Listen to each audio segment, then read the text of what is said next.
familiar to everyone. Christmas cards and school nativity plays give us glimpses of this flawless Mary in pristine, wrinkle-free clothing, a steady and unperturbed Joseph in an equally immaculate robe, a cheerful stable with clean straw and friendly animals, and the arrival of the shepherds in a newly laundered snow-white tunic with dirt-free sandals on their feet.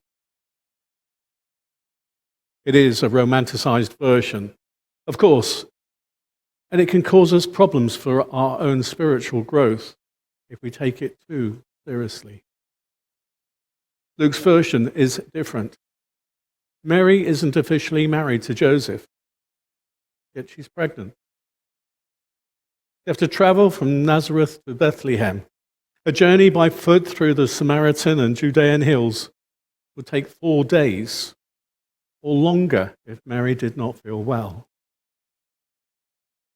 Mary goes into labor in Bethlehem, but there's no proper bed for her. She gives birth. Never an easy process under the best of circumstances, and has to lay her firstborn infant not in a cradle, but a feeding trough. In the middle of the night, shepherds burst in upon them, shepherds who smell of wood smoke and sweat and sheep. Still shocked by what they had seen in the sky. Not likely welcome intruders, considering that shepherds were considered rough and dangerous. The true Christmas story seems something of a mess. If we put ourselves into the same situation, we can sense quickly that it is no Christmas card. It is real life. In our lives, even important things do not always or even usually happen when and where we want them to. There can be a tendency when things do not come together smoothly to wonder what has gone wrong with our prayers or our relationship with God. This is why the true story of Christ's birth is far more helpful to us than the parody we immerse ourselves in every December 25. The account in Luke is, yes, of the birth of God's Son, a birth anticipated for thousands of years, a birth announced by angels in a blaze of light, a birth unquestionably superintended by God himself. And what do we find?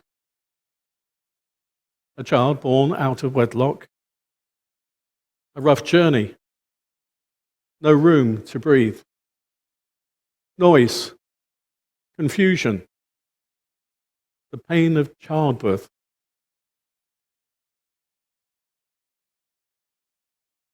And yet Joseph was the only familiar face.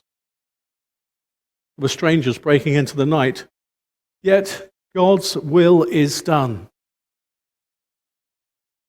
If God brings about his son's birth in such a dark and convoluted fashion, or so it appears to our eyes, may we not to expect his will to be worked out in our lives from time to time, if not frequently, in a similar fashion. Things happen.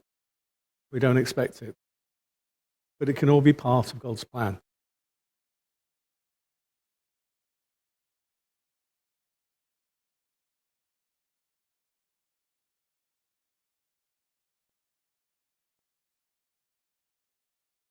The gift of God's Son is now with us.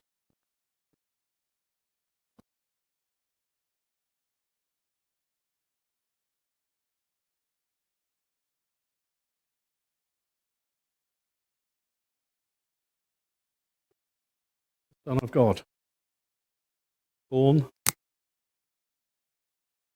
in a stable.